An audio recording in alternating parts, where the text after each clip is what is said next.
गर्नको लागि अनुमति चाहन्छु। माननीय राष्ट्रपतिज्यू, नवनिर्वाचित सम्मान प्रधानमन्त्रीज्यू, सम्माननीय कायम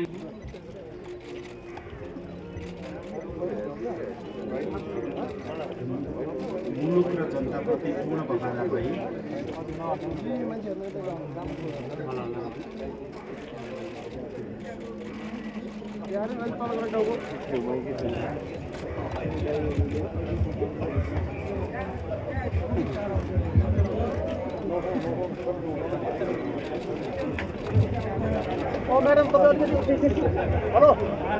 मुलुक र जनताप्रति पूर्ण वफादार रही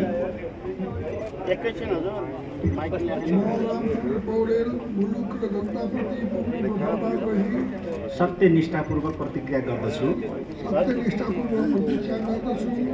ईश्वरको नाममा शपथ लिन्छु कि नेपालको राजकीय सत्ता र सार्वभौमसत्ता नेपाली जनतामा रहेको नेपालको संविधानप्रति पूर्ण वफादार रही राष्ट्रपति पदको कामकाज प्रचलित कानुनको अधीनमा रही मुलुक र जनताको सोझो चिताई कसैको डर नमानी पक्षपात नगरी पूर्वाग्रह वा खराब भावना नलिई इमानदारीताका साथ सम्पादन गर्नेछु र आफ्नो कर्तव्य पालनको सिलसिलामा आफूलाई जानकारीमा आएको प्रचलित कानुन बमोजिम गोप्य राख्नुपर्ने कुरा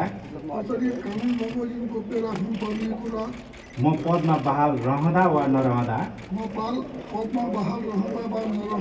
जुनसुकै अवस्थामा पनि कानुनको पालना गर्दा बाहेक अरू अवस्थामा कुनै पनि किसिमबाट प्रकट वा संकेत गर्ने छैन। अब नवनिर्वाचित श्री रामचन्द्र पौडेलज्यूलाई आफ्नो आसनमा रही शपथ पत्रमा हस्ताक्षर गरिदिनु हुन हार्दिक अनुरोध गर्दछु।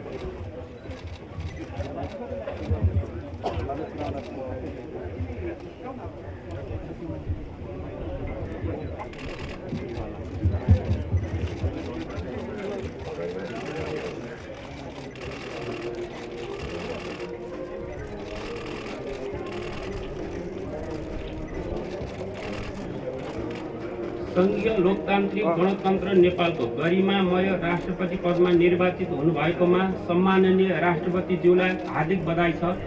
यहाँको कार्यकालको सफलताको कामना गर्दछु। अब म सम्माननीय राष्ट्रपतिका लागि सलामी अर्पण गर्न नेपाली सेनाको ब्यान्डलाई अनुरोध गर्दछु।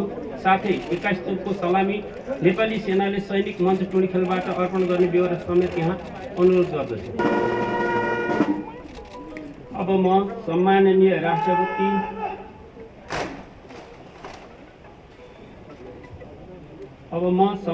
राष्ट्रपति श्री रामचन्द्र शिक्षेतन पनि हो नि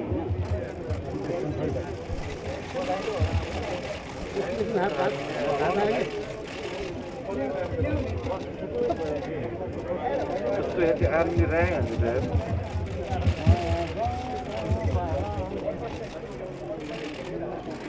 सबै छेकियो हजुर अगाडि छेकियो अझै छेकियो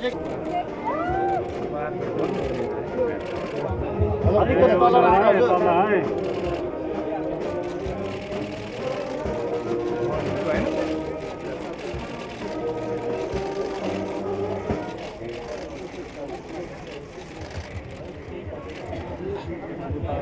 त्यसैगरी निवर्तमान राष्ट्रपतिज्यूलाई बिदाईको लागि सम्माननीय राष्ट्रपतिज्यूलाई हार्दिक अनुरोध गर्दछु।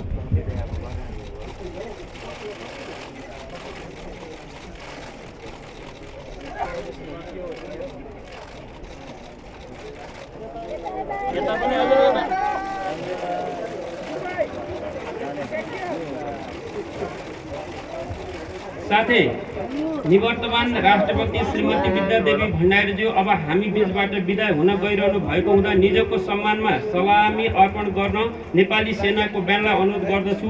यसका साथै 21 तोपको सलामी नेपाली सेनाले सैनिक मन्दिर टुँडीखेलबाट अर्पण हुने गरेर समेत म यहाँ निवेदन गर्दछु।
To greet and congratulate the newly elected Right Honorable President and the First Ladies. Thank you.